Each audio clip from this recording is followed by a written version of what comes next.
ආයුබෝවන් හැමෝටම දැනුම කාලීන තොරතුරු ප්‍රවෘත්ති විශ්ව ගවේෂණය වැනි නොයෙකුත් video රැඩත් Beyond Borders Hub channel වෙත ඔබ හැම සාදරයෙන් පිළිගනිමු. ආයුබෝවන්.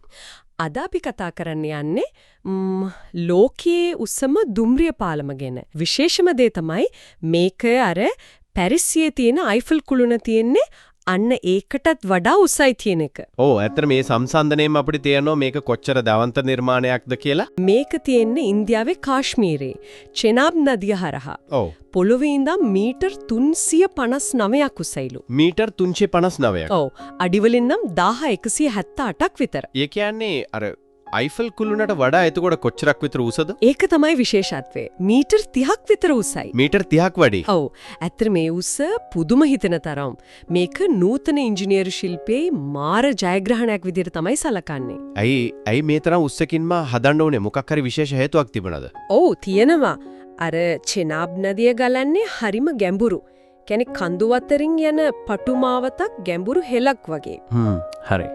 ඉතින් ඒ හරහා දුම්රිය පාරක් දාන්න නම් අනිවාර්යයෙන්ම මේ වගේ උසකින් පාලමක් හදන්නම වෙනවා. ඒකයි හේතුව.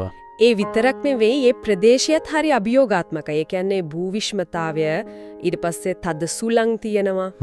සමහර කාලෙට අධික ශීතල එහෙම. ඉතින් ඒ වගේ තත්වයන් එක්ක මේ වගේ දෙයක් හදන එක ලේසි නෑ. ඒ කියන්නේ ඉතින් මේකේ උස්ස විතරක් නෙවෙයි හදන එකත් ලොකු අභියෝගයක් වෙන්න තියෙනේද? හරියටම හරි. විශාල ඉංජිනේරු අභියෝගයක්. මේ වගේ දැවැන්ත ව්‍යුහයක්. විශේෂයෙන්ම අර භූකම්පන එහෙම එන්න පුළුවන් ප්‍රදේශයක් නිසා. ඒකත් බලපාන. ඔව් ඒවත් සලකලා බලලා තමයි හදන්න ඕනේ. ඒ කියන්නේ අතිශය සංකීර්ණ තාක්ෂණික සැලසුම් ඉදිකිරීම් ක්‍රමවේද ඕන වෙනවා. අර වානේ ආරුක්කු මොස්තරේ තමයි පාවිච්චි කරලා තියෙන්නේ. හරි. ඒකෙන් තමයි මේ වගේ ලොකු පරතරයක් හරහා පාලම හදන්නත් ඒකේ බර දරා ගන්නත් පුළුවන් වෙලා තියෙන්නේ. හරිම සුවිශේෂී වැඩක් වගේ. එතකොට මේ තරම් ලොකු පාලමක් හදුවේ මොකද්ද මූලිකම අරමුණ? ප්‍රධානම අරමුණ තමයි අර කාශ්මීරයේ නිම්නේ තියෙන්නේ. ඒක ටිකක් දුෂ්කර ප්‍රදේශයක් නේ යන්නෙන්න. අන්න ඒ ප්‍රදේශයේ ඉන්දියාවේ අනිත් ප්‍රදේශයක ලේසියෙන් වේගවත්ව දුම්රියෙන් සම්බන්ධ කළන එක. ඒ කියන්නේ ගමනාගමනය පහසු කරන්න. ප්‍රවාහන පහසුකම් දියුණු කළන එක. ඒ වගේම ඉතින් වෙළඳාම සංචාරක ව්‍යාපාරය වගේ දේවල්ලටත් ලොකු උදව්වක් වෙනවා ඇති. ලොකු තල්ලුවක් ලැබෙයි කියලා බලාපොරොත්තු වෙනවා. ඉන්දියාවේ උතුරුම කෙළවරේ කාශ්මීරයේ ඉඳලා දකුණුම කෙළවරේ තියෙන කන්‍යාකුමාරි දක්වාම රට එක යායක් කියන එක. ඒ භෞමික අඛණ්ඩතාවය පිළිබඳ සංකල්පය. හරි. ඉතින් කාලයක් තිස්සේ ඒ ගැන කතා වුණාට දුම්රිය මාර්ග පැත්තෙන් බැලුවම අර කාශ්මීර නිම්නේ සම්පූර්ණයෙන්ම සම්බන්ධ වෙලා තිබෙන්නේ නැහැ. එතන පරතරයක් තිබිලා තියෙනවා. ඔව්. මේ පාලමත් එක්ක ඒ අඩුව සම්පූර්ණ වෙනවා.